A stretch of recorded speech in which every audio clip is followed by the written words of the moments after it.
We are discussing locomotion and movements. तो इस lecture में, इस वीडियो में हम इसके आगे जो टॉपिक हैं उनको डिस्कस करेंगे। तो इस वीडियो में आज हम कंप्लीट करेंगे about the anatomy of muscle fibre, then the structure of contractile proteins जो कि मसल में प्रेजेंट होते हैं, and finally the mechanism of muscle contraction. तो सबसे पहले अगर हम एनाटॉमी की बात करें तो जो मसल है ये किस तरीके से प्रेजेंट होता है, ये इस तरीके से जो मसल है ये प्रेजेंट होता है। ना मसल के अंदर जो है मसल बंडल्स प्रेजेंट होते हैं जो कि इस तरीके से ये जो बने हुए हैं, these are called the bundles. तो इन जो यहाँ पे मसल बंडल्स हैं इनको हम फेसिकल्स भी बोलते हैं।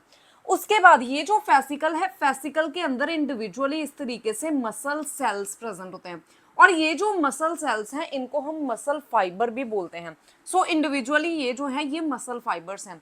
जो मसल फाइबर्स हैं इनमें बहुत सारे न्यूक्लियस प्रेजेंट होते हैं, मींस एक सेल में जो एक मसल सेल है इनमें डिफरेंट न्यूक्लियस प्रेजेंट होते हैं। सो दैट्स व्हाई जो मसल सेल है it is called the syncytium. Now यहाँ पे जो मसल का सेल है इसके ऊपर एक वॉल है, और वॉल किसकी होती है, प्लाज्मा मेम्ब्रेन की। लेकिन मसल के केस में जो इसकी वॉल होती है, जो प्लाज्मा मेम्ब्रेन है, इसे हम बोलते हैं सार्कोलीमा। तो यहाँ पे सार्कोलीमा प्रेजेंट है, और इसके अंदर जो भी कंटेंट है, जो भी प्रोटोप्लाज्म साइटोप्लाज्म वाला कंटेंट है, इसको हम बोलते हैं सार्कोप्लाज्म। तो यहाँ पे जो इसका सार्कोप्लाज्म है मसल सेल का, इसके पास एक तो एंडोप्लाज्मिक रेटिकुलम प्रेजेंट होता है। अब यहाँ पे जो एंडोप्लाज्मिक रेटिकुलम है ये स्पेशलाइज्ड एंडोप्लाज्मिक रेटिकुलम है, इसमें कैल्शियम आयन स्टोर होते हैं। तो जो स्पेशलाइज्ड एंडोप्लाज्मिक रेटिकुलम जो कि मसल सेल्स के जो यहाँ पे जो सार्कोप्लाज्म है इसमें प्रेजेंट है, इसको हम बोलते हैं सार्कोप्लाज्मिक रेटिकुलम, मींस जो सार्कोप्लाज्म के अंदर रेटिकुलम प्रेजेंट है। नाउ इसके अंदर जो यहाँ पे हमने डिस्कस किया है कि कैल्शियम आयंस प्रेजेंट हैं। ये जो कैल्शियम आयंस हैं ये मसल कॉन्ट्रैक्शन में हेल्प करते हैं। जब भी मसल कॉन्ट्रैक्शन होती है तो कैल्शियम आयंस सेक्रीट होते हैं with the help of neural जो यहाँ पे नर्वस सिग्नल, और उसके बाद मसल कॉन्ट्रैक्शन में जाते हैं। ये हम मैकेनिज्म में डिस्कस करेंगे। उसके बाद इस ये जो मसल का सेल है इसके अंदर कुछ माइक्रोफिब्रिल्स प्रेजेंट होते हैं, मींस कुछ ऐसे प्रोटीन्स हैं जो कि फिलामेंट्स की फॉर्म में प्रेजेंट होते हैं। So that's why they are called the myofibrils. Myo means muscle में प्रेजेंट है, और फिब्रिल्स फाइबर लाइक प्रोटीन्स हैं, और इनको मायोफिलामेंट्स भी बोला जाता है। नाउ अगर हम मसल के सेल के अंदर देखें तो किस तरीके से ये जो मायोफिलामेंट्स हैं या फिर जो मायोफिब्रिल्स है ये किस तरीके से प्रेजेंट होती हैं, ये इस तरीके से प्रेजेंट होती हैं। अब यहाँ पे ये एक सार्कोमेयर है, और सार्कोमेयर के अंदर दो तरीके के प्रोटीन्स हैं जो कि फिलामेंट्स की फॉर्मेशन करते हैं। एक तो है एक्टिन प्रोटीन एंड दूसरे हैं मायोसिन प्रोटीन। अब यहाँ पे ये जो है ये एक्टिन प्रोटीन है, ये एक एक्टिन फिलामेंट है और ये इसकी दूसरी फिलामेंट है। तो एक्टिन डायमर यहाँ पे प्रेजेंट होता है, मींस यहाँ हम बोल सकते हैं कि ये एक्टिन फिलामेंट है जो कि डायमर की फॉर्म में प्रेजेंट है और पॉलीमराइज्ड फॉर्म है। वैसे जो एक्टिन का मॉलिक्यूल है ये इस तरीके से ग्लोबुलर जो प्रोटीन ये होता है, लेकिन जब ये कंबाइनली इस तरीके से पॉलीमराइज होता है तो इस तरीके से एक्टिन फिलामेंट बनती है। नाउ जो एक्टिन फिलामेंट है ये इस तरीके से अरेंज होती हैं, ये this is called the Z line. तो जेड लाइन के साथ ये अटैच्ड हैं दोनों तरफ से। उसके बाद जो इनर वाला यहाँ पे ब्लैक कलर का है ये मायोसिन प्रोटीन है। सो मायोसिन की फिलामेंट इस तरीके से होती है, ये भी फिलामेंट की फॉर्म में ही है। सो जो एक्टिन एंड मायोसिन है ये मसल कॉन्ट्रैक्शन में हेल्प करते हैं।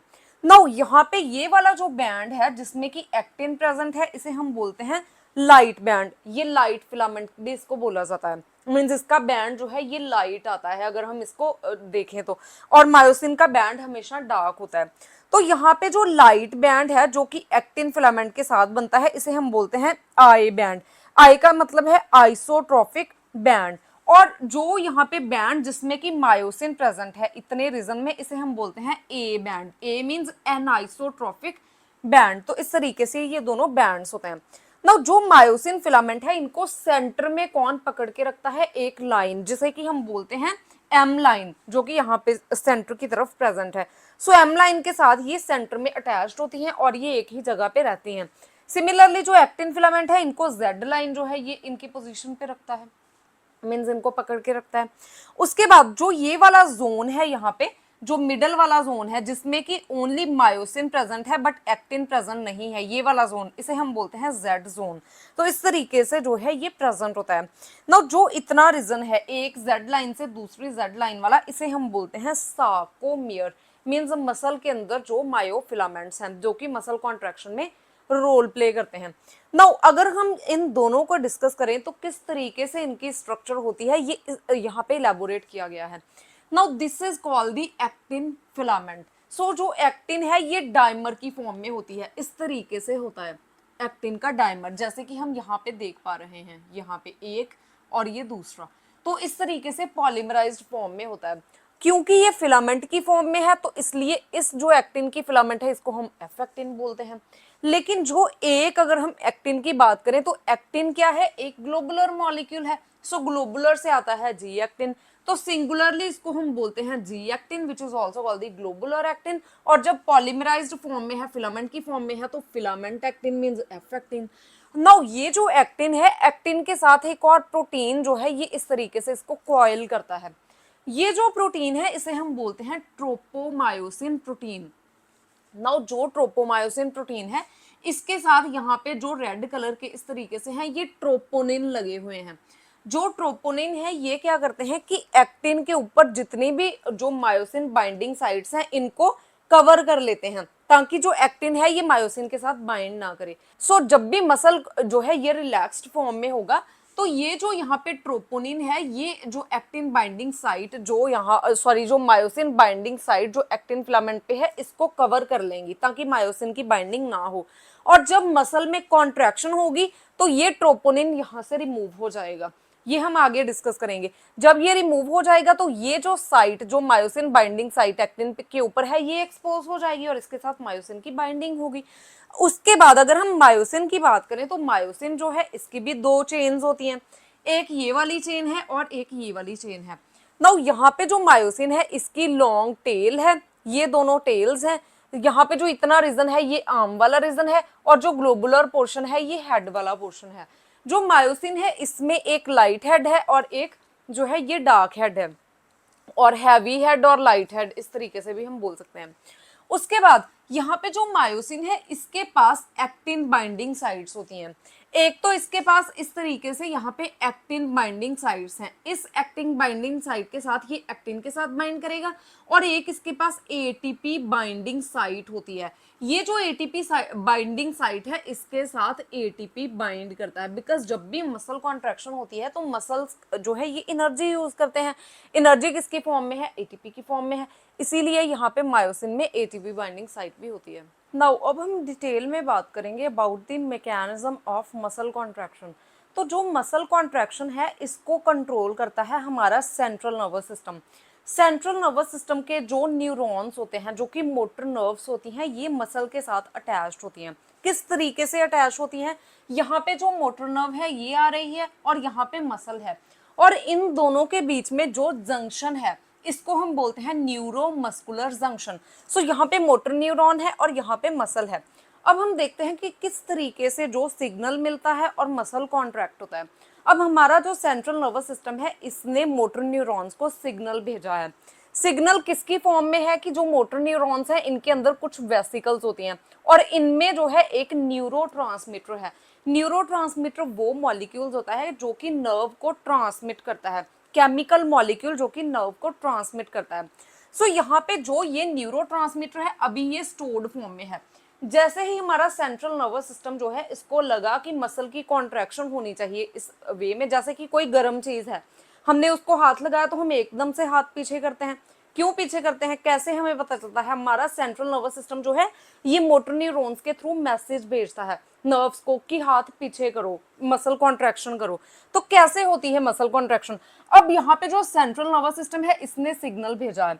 सिग्नल जब आएगा तो यहाँ पे जो इसके अंदर जो यहाँ पे वेसिकल्स हैं ये अपना जो न्यूरोट्रांसमीटर है जो कि एसिटाइल कोलिन है इसको जो न्यूरो मस्कुलर जंक्शन है इसमें रिलीज करेंगी। अब ये जो एसिटाइल कोलिन है जब ये मसल की वॉल तक जाएगा सार्कोलीमा में आएगा तो सार्कोलीमा को एक सिग्नल मिलेगा। जो सार्कोलीमा है इसमें एक्शन पोटेंशियल ट्रेवल होगा। ये एक्शन पोटेंशियल के कारण क्या होता है कि हमने पहले ही डिस्कस किया है कि जो सार्कोप्लाज्म है इसमें एक स्पेशलाइज्ड एंडोप्लाज्मिक रेटिकुलम होता है which is called the sarcoplasmic reticulum, जिसमें कि कैल्शियम स्टोर्ड है। तो इस सिग्नल के साथ क्या होगा कि जितना भी स्टोर्ड कैल्शियम है जो कि सार्कोप्लाज्मिक रेटिकुलम के अंदर, ये इसके बाहर आ जाएगा। अब मसल के सेल में जो कैल्शियम का लेवल है ये इंक्रीज हो गया है। ये जो मसल के अंदर कैल्शियम का लेवल इंक्रीज हो रहा है, इसमें जो मायोफिलामेंट्स हैं इसमें कुछ चेंजेस ये लेके आएगा। जो कैल्शियम है ये वाला, ये बाइंड करता है with the troponin on actin filament. हमने अभी एक्टिन फिलामेंट्स को देखा है। तो जो एक्टिन के साथ है ये ट्रोपोमायोसिन इस तरीके से प्रेजेंट होता है और यहाँ पे ट्रोपोनिन मॉलिक्यूल्स लगे होते हैं। ये जो ट्रोपोनिन मॉलिक्यूल्स हैं ये एक्टिन में जो मायोसिन बाइंडिंग साइट्स हैं इनको ब्लॉक करते हैं ताकि मायोसिन बाइंड ना करे। अब सेल के अंदर, मसल सेल के अंदर कैल्शियम का लेवल बढ़ गया है, तो ये कैल्शियम जो है ये जाके ये जो ट्रोपोनिन है इसके साथ बाइंड करेगा। जब ये इसके साथ बाइंड करेगा तो ट्रोपोनिन मॉलिक्यूल यहाँ से रिमूव हो जाएंगे। जब ये रिमूव होंगे तो अब एक्टिन में जो मायोसिन बाइंडिंग साइट्स हैं ये एक्सपोज हो जाएंगे। ठीक है, इसके साथ मायोसिन बाइंड कर पाएगा। तो यहाँ पे क्या होगा कि फ्री एक्टिव साइट्स हैं अब एक्टिन के ऊपर फॉर द मायोसिन बाइंडिंग। इसके साथ क्या होता है कि जो मायोसिन है अब ये एक्टिन के साथ बाइंड करेगा, लेकिन इसकी बाइंडिंग के लिए कुछ एनर्जी यूज होती है, एटीपीज यूज होते हैं। यहाँ पे जो जो मायोसिन है, मायोसिन में हमने डिस्कस किया हुआ है, मायोसिन का हेड इस तरीके से प्रेजेंट होता है। इसमें एक एक्टिन बाइंडिंग साइट है और यहाँ पे एटीपी बाइंडिंग साइट्स हैं। जो एटीपी बाइंडिंग साइट्स है इसके साथ एटीपी बाइंड करेगा और जैसे ही इस एटीपी की हाइड्रोलिसिस होगी into the ADP plus phosphate, तो ये जो यहाँ पे मायोसिन है ये इस एनर्जी को, इस एटीपी की एनर्जी को यूज करके ये एक्टिन के साथ बाइंड कर जाएगा। तो ये किस तरीके से होता है, इस तरीके से ये साइकिल परफॉर्म होता है। यहाँ पे मायोसिन हेड है, अभी इसके साथ एटीपी जो है ये बाइंडेड फॉर्म में है, यहाँ पे दिस इज द एटीपी। तो जब एटीपी की हाइड्रोलिसिस हो जाएगी इनटू एडीपी प्लस पीआई, तो यहाँ से एनर्जी रिलीज होगी। इस एनर्जी को यूज करके जो मायोसिन का हेड है ये एक्टिन के साथ बाइंड कर जाएगा, जो इसकी मायोसिन बाइंडिंग साइट है एक्टिन के ऊपर। जब यहाँ पे ये बाइंडिंग होगी तो ये एनर्जी इस तरीके से यूज होगी कि इस एनर्जी से जो एक्टिन है ये इस तरीके से स्लाइड करेगा मायोसिन के ऊपर। ठीक है, तो यहाँ पे क्या हो रहा है कि मायोसिन हेड के ऊपर जो एक्टिन है ये स्लाइड कर रहा है इस तरीके से। मायोसिन हेड अभी अपराइट पोजीशन में है और उसके बाद ये जब इस तरीके से होगा तो एक्टिन पीछे की तरफ इस तरीके से स्लाइड करेगा। अब जब ये पीछे की तरफ स्लाइड कर जाएगा तो अब जो एडीपी प्लस फॉस्फेट है ये यहाँ से रिलीज हो जाएंगे जो मायोसिन हेड से, और दोबारा से यहाँ पे एटीपी बाइंड करेगा। जब दोबारा से एटीपी बाइंड करेगा तो दोबारा से ये रिएक्शन होगी। अब अगर हम ब्रॉडली इसको समझें तो यहाँ पे मायोसिन हेड्स हैं। मायोसिन हेड जो है जब मसल को अभी रिलैक्स्ड फॉर्म में है तो ये फ्री है, ये एक्टिन के साथ बाइंडेड फॉर्म में नहीं है। यहाँ पे जो एक्टिन है इसके साथ ट्रोपोनिन लगा हुआ है, लेकिन जैसे ही मसल कॉन्ट्रैक्शन का सिग्नल आएगा तो यहाँ पे ट्रोपोनिन रिमूव हो जाएगा और जो एक्टिन है इसके ऊपर मायोसिन बाइंडिंग साइट्स एक्सपोज हो जाएंगी। जैसे ही ये एक्सपोज होंगी तो यहाँ पे जो है ये मायोसिन हेड एक्टिन के साथ बाइंड करेगा और जैसे ही ये बाइंड करेगा तो एनर्जी को यूज करके जो एक्टिन फिलामेंट्स है ये इसके ऊपर स्लाइड करेंगी। मींस दोनों तरफ से इस तरीके से होगा कि यहाँ पे जो एक्टिन फिलामेंट्स हैं ये मायोसिन के ऊपर इस तरीके से स्लाइड करेंगी। जब ये स्लाइड करती हैं तो ये जो सार्कोमियर वाला एरिया है ये शॉर्ट हो जाता है, इस तरीके से शॉर्ट हो जाएगा। यहाँ पे रिलैक्स मसल है, यहाँ पे कॉन्ट्रैक्टिंग मसल है और जब ये पूरी तरीके से जब मैक्सिमम कॉन्ट्रैक्शन होती है तो ये वाला एरिया बहुत शॉर्ट हो जाता है। यहाँ पे जो फर्क आएगा ये किस जोन में आएगा, ये एच जोन में आएगा जो कि यहाँ पे प्रेजेंट है।